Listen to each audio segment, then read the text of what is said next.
Cess ಸರ್ಕಾರ sir.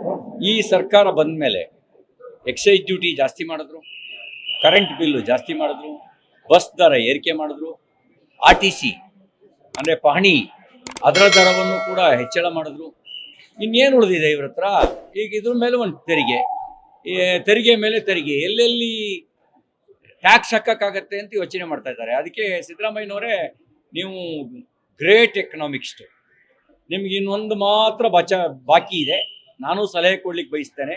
Aurangzeb ಬಾದ್ಶಾ ಇದ್ದಾಗ ನಾನ್ Muslims ಮೇಲೆ ಜಜಿಯಾ ಅಂತ ಒಂದು ತೆರಿಗೆ ಹಾಕಿದ್ನಂತೆ, ಹಿಂದೂಗಳ ಮೇಲೆ. ನೀವು ಅದೊಂದು ತಲೆಗಂದಾಯ ಹಾಕ್ಬಿಟ್ರೆ ನಿಮ್ಗೆ ಹೆಂಗೂ ಹಿಂದುತ್ವ ಅಂದ್ರೆ ಅಷ್ಟಕ್ಕಷ್ಟೇ. ಅದೊಂದು ತೆರಿಗೆ ಹಾಕ್ಬಿಟ್ರೆ ಎಲ್ಲದ್ರ ಮೇಲೂ ತೆರಿಗೆ ಹಾಕಿದಂತ ಒಂದು ಕೀರ್ತಿ ಅಂತಿರೋ ಅಪಕೀರ್ತಿ ಅಂತಿರೋ, ನಿಮ್ಮನ್ನು ಹೊಗಳೋರೆಲ್ಲ ಹೊಗಳಪಟ್ರೆಲ್ಲ ಕೀರ್ತಿ ಅಂತಾರೆ, ಜನ ನಿಮ್ಮನ್ನ ಅದನ್ನ ಅಪಕೀರ್ತಿ ಅಂತಾರೆ.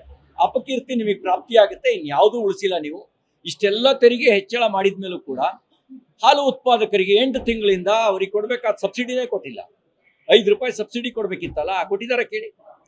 ಯಾಕೆ ಅಂದ್ರೆ ಖಜಾನೆ ಖಾಲಿ, ಡೆವಲಪ್ಮೆಂಟಿಗೆ ದುಡ್ಡಿಲ್ಲ. BJP MLAಗಳು ಡೆಲಿಗೇಷನ್ ಹೋಗಿ ಅಭಿವೃದ್ಧಿಗೆ ಹಣ ಕೊಡಿ ಅಂತ ಕೇಳೋದು ಮಾತ್ರ ಅಲ್ಲ, ಕಾಂಗ್ರೆಸ್ ಶಾಸಕಾಂಗ ಪಕ್ಷದ ಸಭೆಯಲ್ಲಿ ಕಾಂಗ್ರೆಸ್ MLAಗಳು ಹೋಗಿ ಪ್ರಶ್ನೆ ಮಾಡಿದ್ರು, ನಾವ್ ಹೆಂಗ್ ಮುಖ ತೋರಿಸೋದು ಜನರಿಗೆ? ನಾವು ಅಭಿವೃದ್ಧಿಗೆ ನೀವು ಹಣ ಕೊಡದೇ ಇದ್ರೆ ನಾವೆಂಗ್ ಮುಖ ತೋರಿಸೋದು ಅಂತ ಅವರೇ ಜನ ಪ್ರಶ್ನೆ ಕೇಳಿದ್ರೆ ನಾವೇನು ಉತ್ತರ ಕೊಡೋದು ಅಂತ ಶಾಸಕಾಂಗ ಪಕ್ಷದ ಸಭೆಯಲ್ಲಿ ಕೇಳ್ತಾರೆ. ಅಂದ್ರೆ ಈ ಸರ್ಕಾರದ ಪರಿಸ್ಥಿತಿಗೆ ಇದಕ್ಕಿಂತ ಕನ್ನಡಿ ಹಿಡಿಬೇಕಾದ ಅವಶ್ಯಕತೆ ಇಲ್ಲ. ಖಜಾನೆ ಖಾಲಿ, ಅಭಿವೃದ್ಧಿ ಗೋತ, ಮಿಲ್ಕ್ ಪ್ರೊಡ್ಯೂಸರ್ಸ್ಗೆ, ಹಾಲು ಉತ್ಪಾದಕರಿಗೆ ಸಬ್ಸಿಡಿ ಕೊಡುವ ಯೋಗ್ಯತೆ ಇಲ್ಲ. ಅಷ್ಟು ಮಾತ್ರ ಅಲ್ಲ, ಅಂತ್ಯ ಸಂಸ್ಕಾರಕ್ಕೆ BJP ಸರ್ಕಾರ ಇದ್ದಾಗ 5,000 ರೂಪಾಯಿ ಕೊಡ್ತಿತ್ತಲ್ಲ, ಅದನ್ನೂ ನಿಲ್ಲಿಸಿದ್ದಾರೆ ಅಂತ್ಯ ಸಂಸ್ಕಾರಕ್ಕೆ.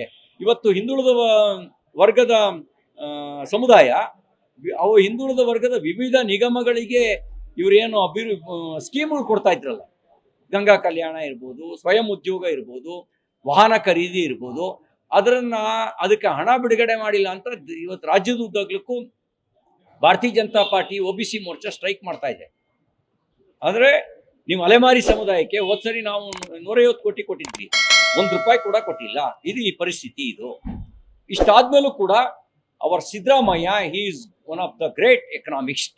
ಲೇಟೆಸ್ಟ್ ಹಾಗೂ ಇಂಟ್ರೆಸ್ಟಿಂಗ್ ಸುದ್ದಿಗಳಿಗಾಗಿ ಬಾಸ್ ಟಿವಿ ಕನ್ನಡ ಚಾನೆಲ್ನ ಸಬ್ಸ್ಕ್ರೈಬ್ ಮಾಡಿ, ಹಾಗೆಯೇ ಬೆಲ್ ಐಕಾನ್ ಪ್ರೆಸ್ ಮಾಡಿ. ಇದರ ಜೊತೆಗೆ Facebook, Instagram, X ನಲ್ಲೂ ಮಿಸ್ ಮಾಡದೆ ಫಾಲೋ ಮಾಡಿ.